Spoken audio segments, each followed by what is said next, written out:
Hi YouTube. I'm finally putting up my first video here, but I was just going to go over a few DVD/Blu-rays I picked up recently. We're going to start off first with Gladiator.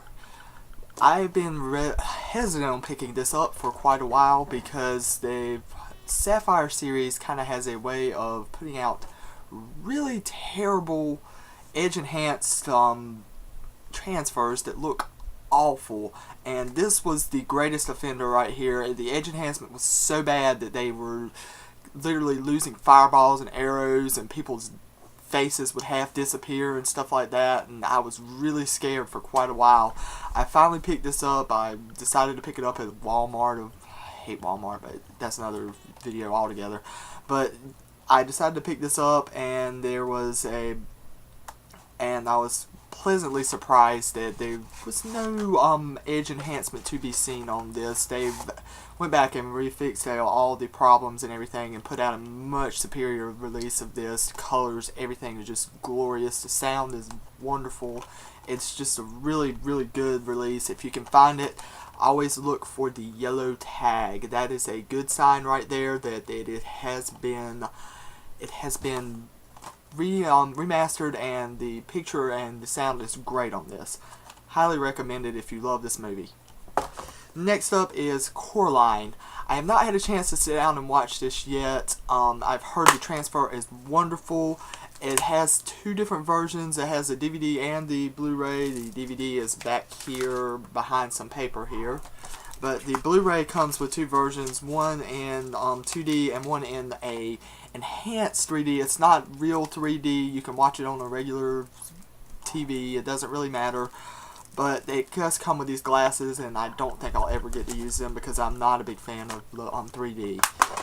And moving right along, I have the Jerry Bruckheimer production of the Michael Bay classic The Rock. This is not a great movie. It's not even really a good movie, but somehow or another I always just am mesmerized by it. I'll sit and watch it straight through. It's just big, dumb fun, I guess you could say. The transfer on this is wonderful, and if anybody does not have the Criterion Collection version of this, I highly recommend this. Disney did a really good job with the transfer and brought out all the extras for the Criterion version. I'm not going to go through the whole list of them because this camera sucks and it's changing focus every once in a while and I don't like it. But it's a ton of features plus a few bonus things that Disney put up there. Not a whole lot, but the Criterion special features are definitely well worth checking out. Next is a Blockbuster case. I will just go a little small thing here. I walked in Blockbuster, picked this up. I hate Blockbuster's cases. I'm going to order some Blu-ray cases so I can have some to change out the also terrible Eco cases, which are really damaging to the movies, but thankfully Blu-rays don't get scratched quite as much.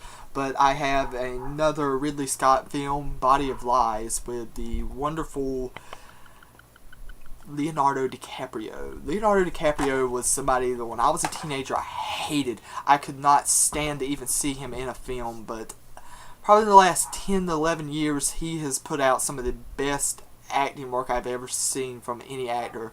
He has really become a great actor. He's surrounded himself with great directors who've really brought out the best that he can out of him, and I've heard nothing better. I've heard just the same with this movie, and I'm looking forward to checking it out pretty soon.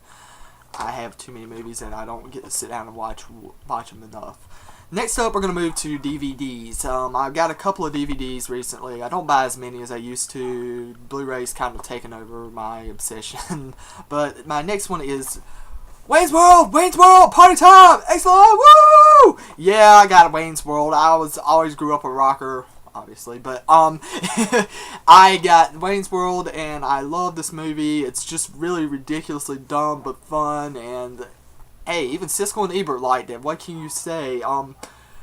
Mike Myers and Dana Carvey are just perfect as just the loser rockers who have a cable access show that all of a sudden they've decided that they're going to get on national television, and hilarity ensues.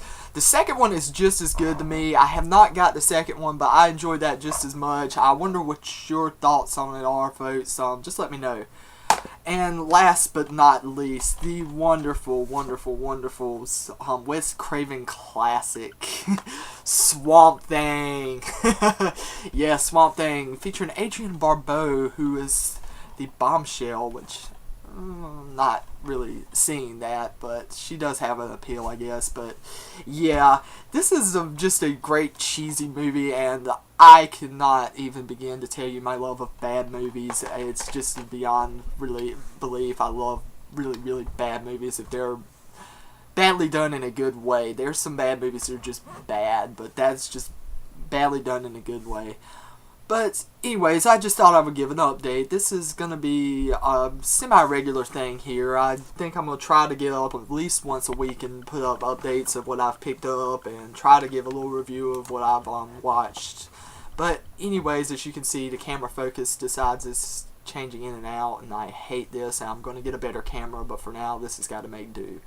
Anyways, that's my first update, and I will say adieu.